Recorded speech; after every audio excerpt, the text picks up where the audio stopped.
नमस्कार, प्रणाम, आदाब, वंदे मातरम, भारत माता की जय। प्यारे बच्चों, आज हम पढ़ेंगे कंफ्यूजिंग वर्ड। क्या पढ़ेंगे? कंफ्यूजिंग वर्ड पढ़ेंगे। ये कंफ्यूजिंग वर्ड क्या होता है? ये आपके वोकैब से ही आता है, आपके शब्दावली से ही आता है। इसका नाम कंफ्यूजिंग वर्ड कैसे है? इसे पढ़ने से पहले आपको सवाल करना पड़ेगा खुद से, हमसे, कि कंफ्यूजिंग वर्ड होता क्या है। दो वर्ड, यानी हमने यहाँ पे लिखा वर्ड, जो वर्ड होते हैं, जो शब्द होते हैं, शब्दों के बीच हमारा क्या होता है? डिफरेंस होता है, रिलेशन होता है। दो शब्द हमारे सिमिलर होते हैं। जब हम वोकैब को पढ़ते हैं तो कई ऐसा होता है कई बार कि दो शब्द के मीनिंग एक ही जैसे लगते हैं, बट दोनों में अंतर होता है, डिफरेंस होता है। यानी जो भी वर्ड पढ़ा जाएगा उस वर्ड के बीच में कुछ ना कुछ डिफरेंस होगा, कुछ ना कुछ रिलेशन होगा। दो शब्द या दो से अधिक शब्द हमारे जो है सिमिलर लगेंगे, एक जैसे लगेंगे, बट एक होते नहीं है। यानी शब्दों के बीच में हमेशा क्या होता है? अंतर होता है, डिफरेंस होता है।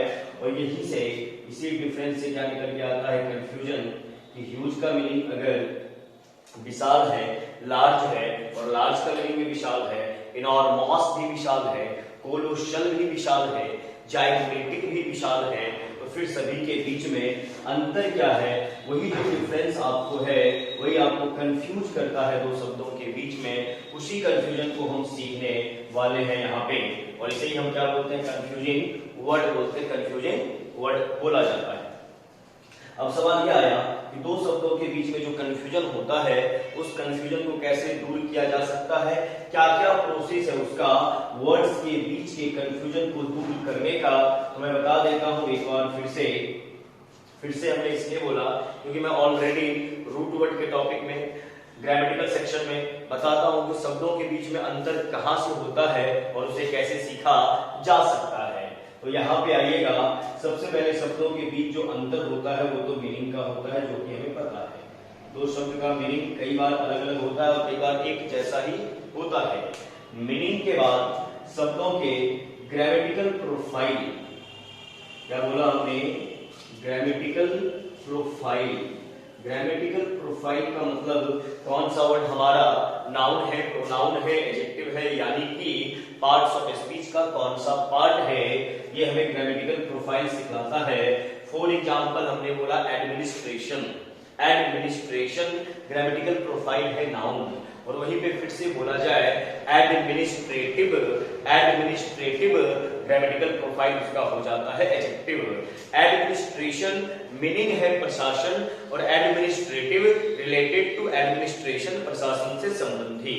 दोनों का मीनिंग ऑलमोस्ट एक जैसा लगता है, ऑलमोस्ट सिमिलर है, बट डिफरेंस कहां से आया? तो ग्रामेटिकल प्रोफाइल से आया। एडमिनिस्ट्रेशन जो आपका है वो नाउन है, बट एडमिनिस्ट्रेटिव क्या है? वो एडजेक्टिव है। तो कई बार ग्रामेटिकल प्रोफाइल बेसिस पे शब्दों के बीच का डिफरेंस हमें मालूम पड़ता है, और यहीं से जब दो शब्द के बीच का डिफरेंस मालूम पड़ता है तो हमारा जो कंफ्यूजन है दो शब्दों के बीच का, वो दूर हो जाता है। तो पहला तो मीनिंग था, दूसरा हमारा ग्रामेटिकल प्रोफाइल होता है, तीसरी बातें क्या होती हैं? तो तीसरा देखा जाए कोनोटेशन होता, CONNOTATION। कोनोटेशन का मीनिंग मैं कई बार बतला चुका हूं।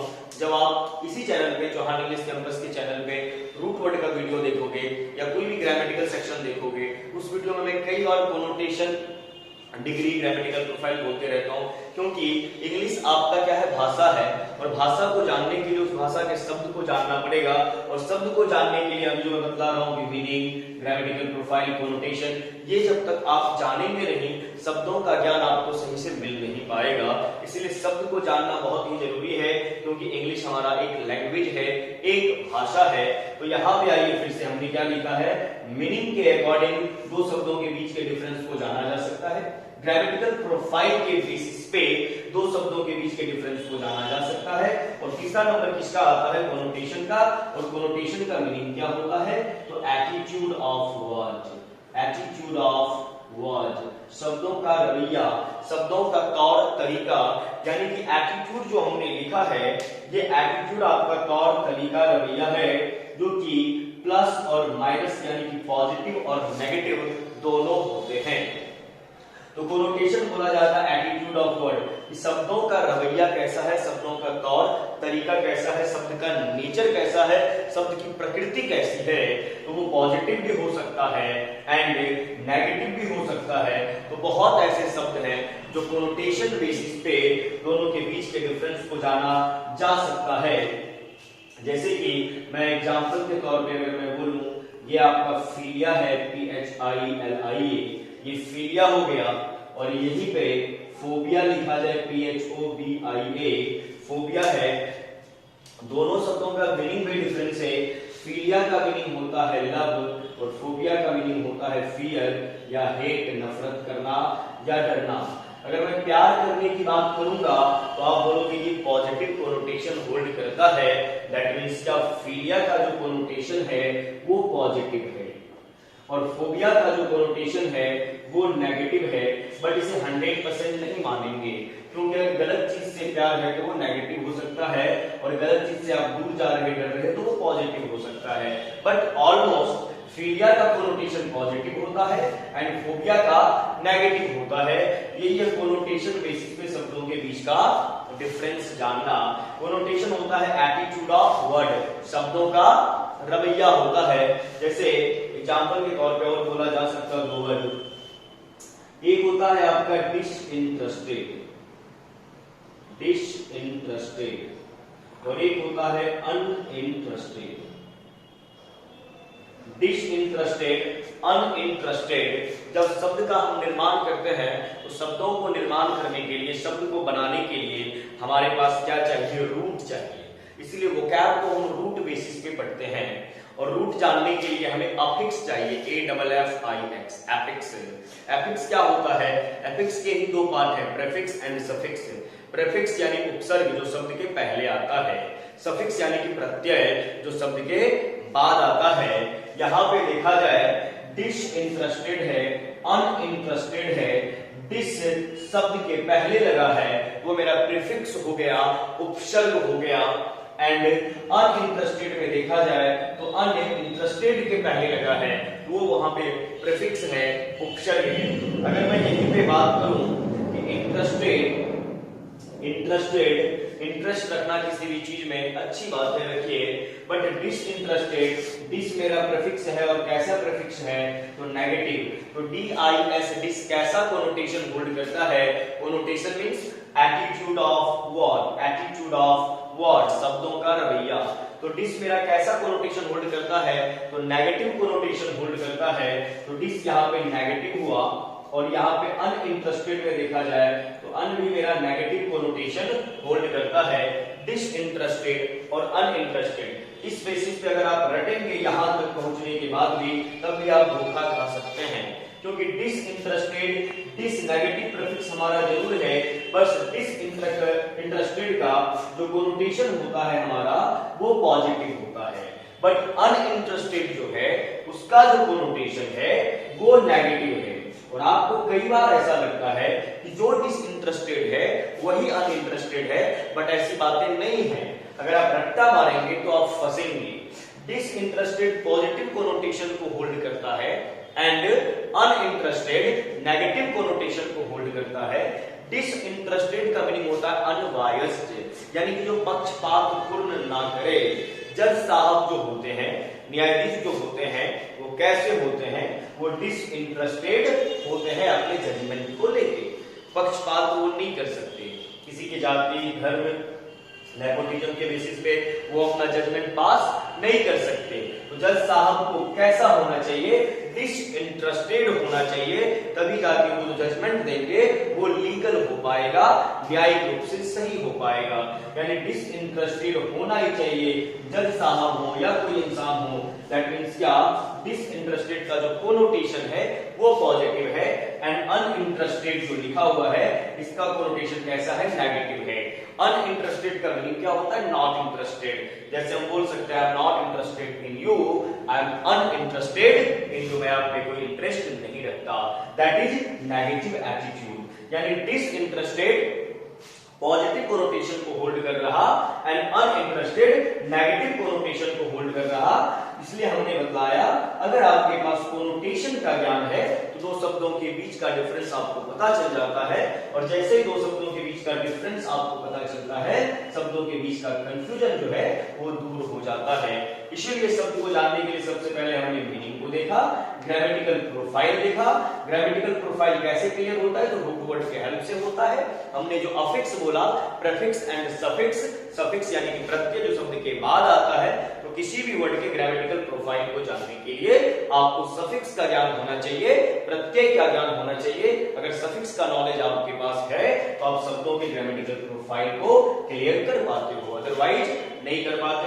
कई बार यूसेज के बेसिस पे भी हम ग्रामेटिकल प्रोफाइल क्लियर करते हैं। जैसे कि हम अगर रट्टा मारते हैं कि पटना का ग्रामेटिकल प्रोफाइल क्या है, तो आप बोलोगे पटना प्रॉपर नाउन है, बट कई बार सेंटेंस के यूसेज पे डिपेंड करता है कि पटना वहां पे क्या आएगा। इसलिए बोला जाता है जिसका जैसा काम होगा उसका वैसा नाम होगा। और हम कॉम्पिटिटिव लेवल पे जिस ग्रामर को पढ़ रहे हैं उसे हम फंक्शनल ग्रामर कहते हैं। फंक्शनल ग्रामर इसलिए हम कहते हैं क्योंकि हमसे हमारे एग्जाम में किसी भी टॉपिक का, पार्ट्स ऑफ स्पीच का, किसी भी टॉपिक का हमसे क्या पूछा जाता है, एप्लीकेशन पूछा जाता है, फंक्शन पूछा जाता है, परिभाषा डेफिनेशन वहां पे नहीं पूछी जाती। इसलिए हम एप्लीकेशन को पढ़ते हैं, फंक्शन को पढ़ते हैं।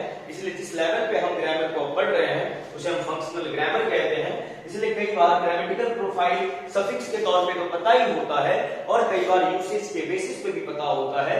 For example, he went to Patna, he went to Patna, वो पटना गया। ही वेंट वेयर, कहां गया, पटना गया। और वेयर से जो भी आंसर हमें मिलता है वो प्लेस को क्वालिफाई करता है।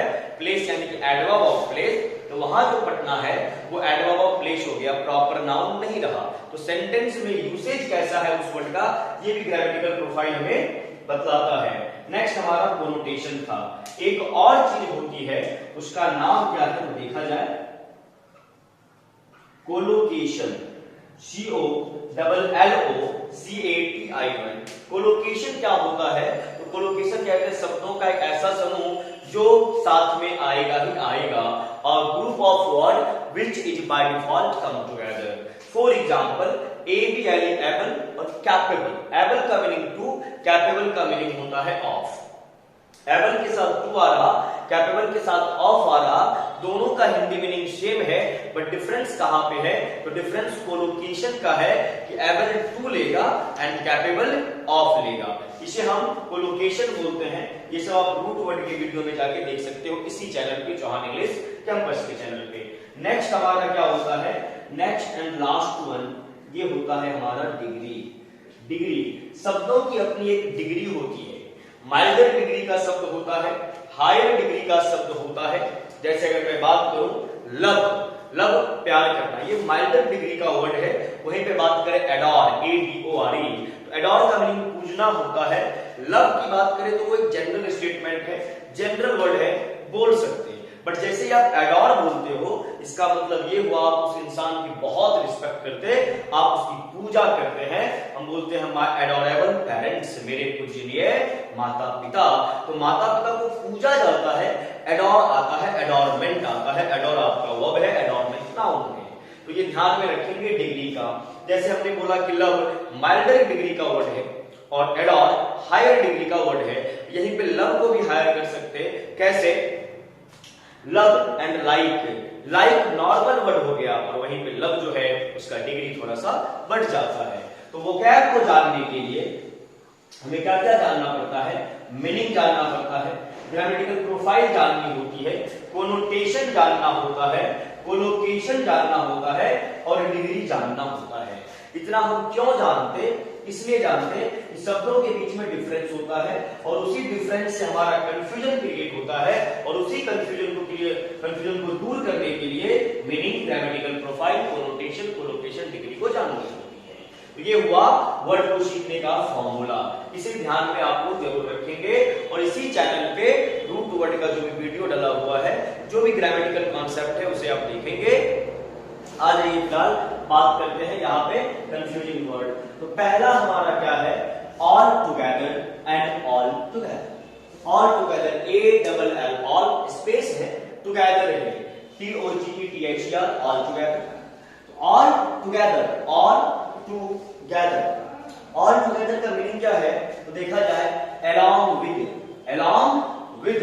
मैं बोल रहा हूं ऑल थोड़ा सा समझ लेंगे टुगेदर, ऑल टुगेदर बिल्कुल अलग अलग है और उस ऑल की स्पेलिंग क्या है, ALL, देन टुगेदर। और ऑल टुगेदर का मीनिंग है along with, और along with का मीनिंग होता है साथ साथ, साथ साथ। For example, everyone enjoyed the party all together, everyone enjoyed the party all together, सभी ने पार्टी को साथ में एंजॉय किया, यानी along with एंजॉय किया पार्टी को all together। और इसी से मिलता जुलता वर्ड है all together, ALTOGETHER।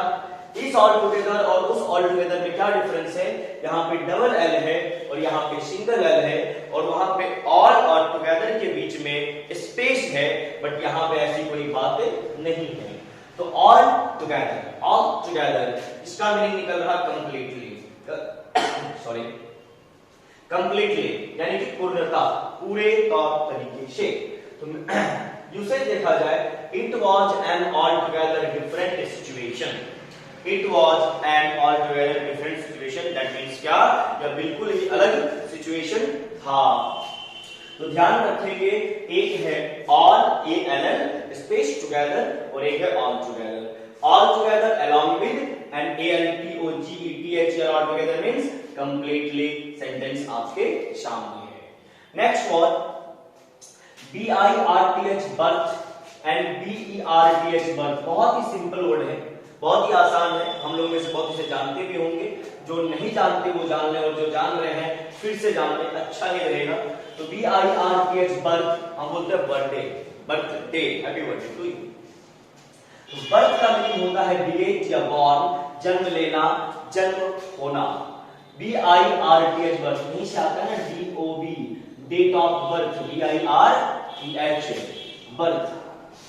My date of birth is 13 सितंबर, मेरा डेट ऑफ बर्थ जो है वो 13 सितंबर है।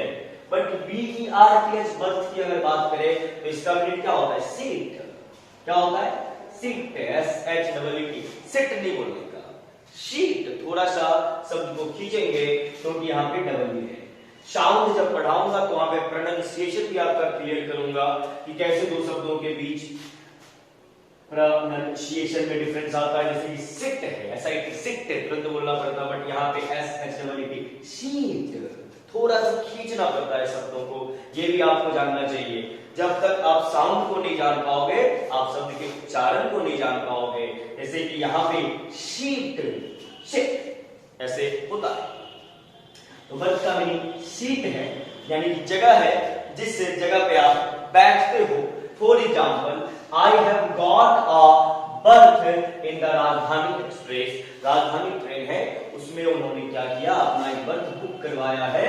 और हम बोलते हैं ना lower berth, upper berth, side upper, side lower, तो वो जो बर्थ होता है उसकी स्पेलिंग BERTH होती है, और आपका जो डेट ऑफ बर्थ है उसकी स्पेलिंग BIRTH होती है। इसी कंफ्यूजन को दूर रखना है आपको। नेक्स्ट हमारा है THAN then and THN then। THN then का मीनिंग क्या होता है, बिसाइड्स होता है, बिसाइड्स।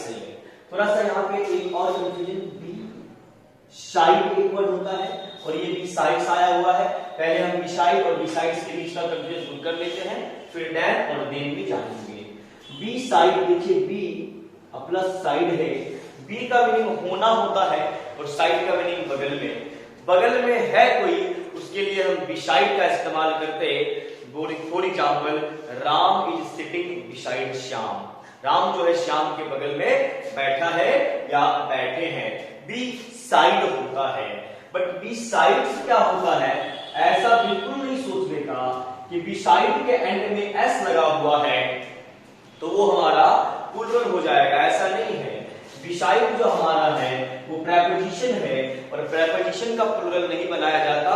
हम आपको बतला चुके हैं कि पूरे पार्ट्स ऑफ स्पीच में जो ग्रामर आप पढ़ते हो, पूरे पार्ट्स ऑफ स्पीच में सिर्फ 3 ही ऐसे टॉपिक हैं जिनका singular and plural form possible है, और वो 3 कौन कौन से हैं, नाउन है, प्रोनाउन है एंड वर्ब है।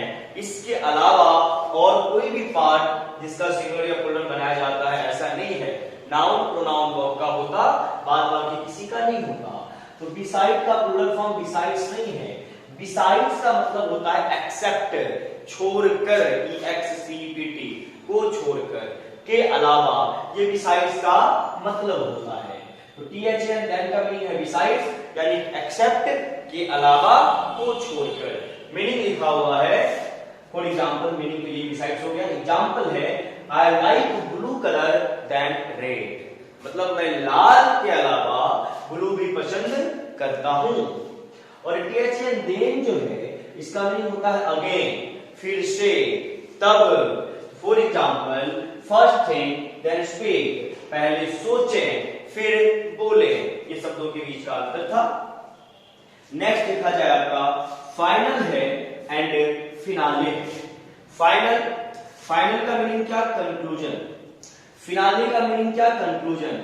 हमने बोला कि कई बार ऐसा होता है कि शब्दों का जो मीनिंग है वो सिमिलर हो जाता है। जब शब्दों का मीनिंग सिमिलर हो गया तो किस बेसिस पे आप डिफरेंस फाइंड करेंगे कंफ्यूजन को दूर करने के लिए? फिर ग्रामेटिकल बेसिस होता है, कोनोटेशन बेसिस होता है, कोलोकेशन बेसिस होता है, डिग्री होती है एंड यूसेज होता है। इस शब्द का इस्तेमाल कहां पे, सेंस में, कैसे, कब करना होता है, कब करना होगा, कब नहीं करेंगे, कब करेंगे। तो फाइनल का मीनिंग भी कंक्लूजन है और फिनाले का मीनिंग भी कंक्लूजन है। दोनों में डिफरेंस क्या है? फाइनल आपका एडजेक्टिव होता है, फिनाले आपका नाउन होता है, ये डिफरेंस है। फाइनल एडजेक्टिव होता है, फिनाले क्या है? नाउन है। तो ग्रामेटिकल बेसिस पे, हमने ग्रामेटिकल बेसिस पे फाइनल और फिनाले के बीच का डिफरेंस अभी जाना। उसके बाद यूसेज बेसिस पे भी जान लो कि फिनाले का जो हम इस्तेमाल करते हैं वो किसी टॉपिक, किसी सीरीज, सिलेबस से रिलेटेड करते हैं, और फिनाले होता है किसी प्रोग्राम का, किसी प्रोग्राम का जिस चीज को डिस्प्ले किया जाता है, शो किया जाता है, दिखलाया जाता है, देखा जाता है, उसका फिनाले होता है। तो फाइनल एडजेक्टिव है, टॉपिक, सिलेबस, पैटर्न से रिलेटेड बात करते, मीनिंग कंक्लूजन निकलता। For example this is the final topic of your syllabus, ये आपके सिलेबस का फाइनल टॉपिक है। और थोड़ा सा यहाँ पे ध्यान दिया जाए, this is the final what, this is the final what, या फाइनल क्या? तो आप बोलोगे टॉपिक। मैं पूछूंगा टॉपिक की ग्रामेटिकल प्रोफाइल क्या है, तो आपको बोलना चाहिए टॉपिक नाउन है, और जो नाउन को क्वालिफाई करे उसे क्या बोलोगे? वो एडजेक्टिव होगा। तो this is the final what, this is the final, final ने टॉपिक को क्वालिफाई किया, टॉपिक नाउन है तो फाइनल एडजेक्टिव हुआ। और फाइनल का मीनिंग क्या है? कंक्लूजन है। तो this is the final topic of your syllabus, ये आपके सिलेबस का लास्ट टॉपिक है, फाइनल टॉपिक है। फिनाले आया हुआ है, फिनाले का मीनिंग भी कंक्लूजन है। और ग्रामेटिकल प्रोफाइल फिनाले का क्या है? नाउन है। और फिनाले का इस्तेमाल किस सेंस में होता? प्रोग्राम के सेंस में होता, डिस्प्ले करने के सेंस में होता। For example everyone enjoyed the grand finale of DID dance India dance, एक शो आता है उसी का है कि प्रत्येक लोगों ने एंजॉय किया ग्रैंड फिनाले ऑफ DID। हमने क्या बोला? फिनाले आपका नाउन है। अब देखिए सवाल कर लेते हैं, everyone enjoyed the grand what, क्या ग्रैंड आपने एंजॉय किया? तो ग्रैंड आपका क्या है? एडजेक्टिव है। एडजेक्टिव किसको क्वालिफाई करेगा? नाउन को करेगा। तो उस दृष्टिकोण से, उस पॉइंट के अकॉर्डिंग फिनाले हमारा क्या हो गया? नाउन हो गया। इस बात का ध्यान आपको रखना पड़ेगा। नेक्स्ट हमारा क्या है? अल्टरनेट है एंड अल्टरनेटिव है। अल्टरनेट एंड अल्टरनेटिव दोनों वर्ड एक ही जैसे लगते हैं बट एक है नहीं, बट दोनों में सिमिलरिटी है। सिमिलरिटी ये है कि अल्टरनेट का भी ग्रामेटिकल प्रोफाइल जो है वो एडजेक्टिव होता है, एंड अल्टरनेटिव का भी ग्रामेटिकल प्रोफाइल हमारा क्या होता है? एडजेक्टिव भी होता है। अल्टरनेट एडजेक्टिव है, अल्टरनेटिव भी एडजेक्टिव है। अल्टरनेट का मीनिंग क्या होता है? तो अल्टरनेट का मीनिंग होता है वन बाय वन, एक एक करके। अल्टरनेट होता है वन बाय वन, एक एक करके। For example he and I clean our room on alternate day, वह और मैं अपना रूम साफ करते हैं अल्टरनेट डे पे। मान लीजिए आपकी शादी हो जाए, शादी हो गई, खाना बनाने का झंझट है, वाइफ बोल रही बर्थडे खाना मैं नहीं बनाऊंगी और आप बोल रहे मैं भी बर्थडे नहीं बनाऊंगा। तो फिर एक कंक्लूजन निकला ये कि भाई ऐसा है कि TTS में तुम बनाना, MWF में हम बनाएंगे, है ना? एक एक दिन करके टीटीएस में तुम, एमडब्ल्यूएफ में हम। फिर वाई पूछेगी कि बेटा संडे को क्या करोगे, तो आप क्या बोलोगे, संडे को भी बाहर चल के खाना खाएंगे ना, संडे को छुट्टी रहेगी।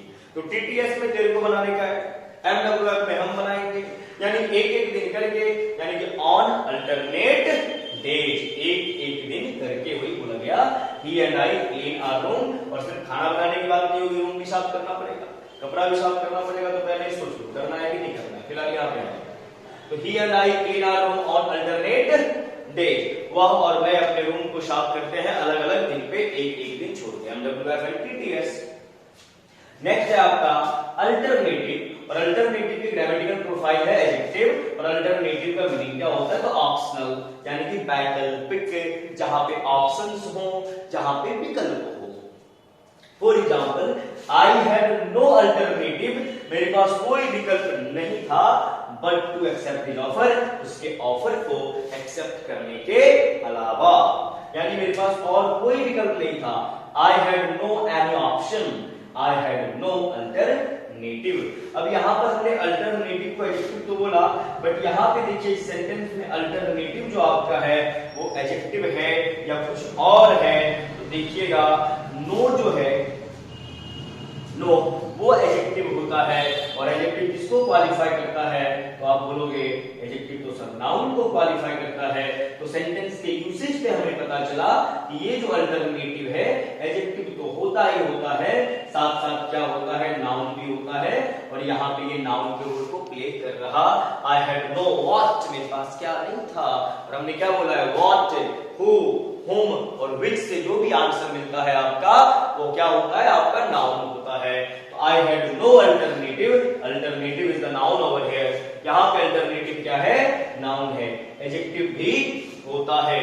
और यहाँ पे मैं पूछूंगा कि बट क्या है इस सेंटेंस में, आपका जवाब होता है कि सर बट तो कंजंक्शन है, दो एडवर्सेटिव कंजंक्शन को करेक्ट करने का काम करता है, बट आपका कंजंक्शन नहीं है मेरे मित्र। यहाँ पे बट आपका यहाँ पे प्रेपोजिशन का रोल अदा करता है। बट का मीनिंग लेकिन, किंतु, परंतु अगर निकले तो वो कंजंक्शन होता है, वो सेंटेंस जो सब्जेक्ट जो ऑब्जेक्ट को करेक्ट करने का काम करता है। बट अगर बट का मीनिंग एक्सेप्ट, EXCPT को छोड़कर के अलावा या बिसाइड्स निकले बट का मीनिंग, तो बट वहां पे प्रेपोजिशन होता है। तो इस सेंटेंस में बट यहाँ पे क्या है, प्रेपोजिशन है। और यहीं पे थोड़ा सा ज्ञान और दे दूं, अभी आया आई हैड नो अल्टरनेटिव। बहुत से बच्चों का कंफ्यूजन रहता है कि सर नो और नोट में क्या डिफरेंस है, नो और नॉट में क्या डिफरेंस है। तो कुछ भी डिफरेंस नहीं है, थोड़ा सा है कि नो जो आपका है वो आपका एडजेक्टिव होता है, और नॉट जो आपका है वो आपका एडवर्ब होता है। ग्रामेटिकल प्रोफाइल का डिफरेंस है, और जैसे ही ग्रामेटिकल प्रोफाइल का डिफरेंस निकला वैसे यूसेज भी चेंज हो जाते हैं। आप देखिए, आपने ऐसा इस्तेमाल किया होगा नो के लिए, आई हैव नो पेन। आपने कभी ऐसा नहीं बोला I have no a pen, that is incorrect. I have no pen, मेरे पास कलम नहीं है। I have no watch, I have no watch. What से जो भी आंसर मिलता है आपका, हु से जो भी आंसर मिलेगा, विच से, whom से जो भी आंसर मिलता है वो आपका नाउन होता है। आई हैव नो वॉच, मेरे पास क्या नहीं है, पेन नहीं है, तो नो ने किसको क्वालिफाई किया, पेन को। पेन आपका क्या है, नाउन है, और जो नाउन को क्वालिफाई करे उसे तो आप एडजेक्टिव कहते हैं। तो यहाँ पे क्या हो गया, ये नो एडजेक्टिव हो गया। लेकिन इसी सेंटेंस को नॉट के हेल्प से बनाए तो कैसे बनाएंगे, I have not a pen, I have not a pen. अब बोलोगे सर यहाँ पे नॉट क्यों आया, क्योंकि यहाँ पे देखो आर्टिकल का हमने इस्तेमाल किया ए का, और आर्टिकल एडजेक्टिव का ही पार्ट है। क्यों एडजेक्टिव का पार्ट है आर्टिकल, क्योंकि आर्टिकल नाउन को क्वालिफाई करता है, नाउन के पहले आके नाउन को सर्टेन या अनसर्टेन करता है, डेफिनेट या इनडेफिनेट करता है। तो आर्टिकल एडजेक्टिव का पार्ट हो गया, और विशेषण की जो विशेषता बतलाता है उसे क्रिया विशेषण कहते हैं। ऐसा आपने बचपन से पढ़ा है, एक बार फिर से बोल दूं, जो विशेषण की विशेषता बताए उसे क्रिया विशेषण कहते, उसे एडवर्ब कहते। तो नोट आपका क्या है, एडवर्ब है, जिसने इस दोनों टर्म को क्वालिफाई किया, नाउन फ्रेज को क्वालिफाई किया, ये आपका एडवर्ब हो गया। यहीं पे आप देखिए, I do not go anywhere, मैं कहीं नहीं जाता हूं। I do not, do is the verb, do क्या है यहाँ पे? वर्ब है, और वर्ब को क्वालिफाई कौन करे? एडवर्ब करे। कभी भी आपने आई, डू, नो, गो, देयर ऐसा कुछ नहीं लिखा। क्यों? क्योंकि ये गलत है, क्योंकि नो आपका एडजेक्टिव होता है, और एडजेक्टिव की इतनी औकात नहीं कि वो वर्ब को क्वालिफाई करे। वर्ब को या एडजेक्टिव को या किसी भी नाउन को या ऑलमोस्ट पार्ट्स ऑफ स्पीच को क्वालिफाई करने का जो रूल होता है ना, वो एडवर्ब का होता है। I am not a man, I do not go anywhere. तो ध्यान रखेंगे, नो आपका एडजेक्टिव होता है, नॉट आपका एडवर्ब होता है। नो सिर्फ और सिर्फ नाउन को क्वालिफाई करता है, एडवर्ब की औकात कुछ ज्यादा ही होती है, वो नाउन को भी क्वालिफाई कर लेता, प्रोनाउन को भी कर लेता है, खुद को भी कर लेता है, एडजेक्टिव को भी कर देता है, प्रीपोजिशन को भी करता है, ऑलमोस्ट पार्ट्स ऑफ स्पीच को एडवर्ब क्वालिफाई कर सकता है। शब्दों के बीच का अंतर आपने देखा।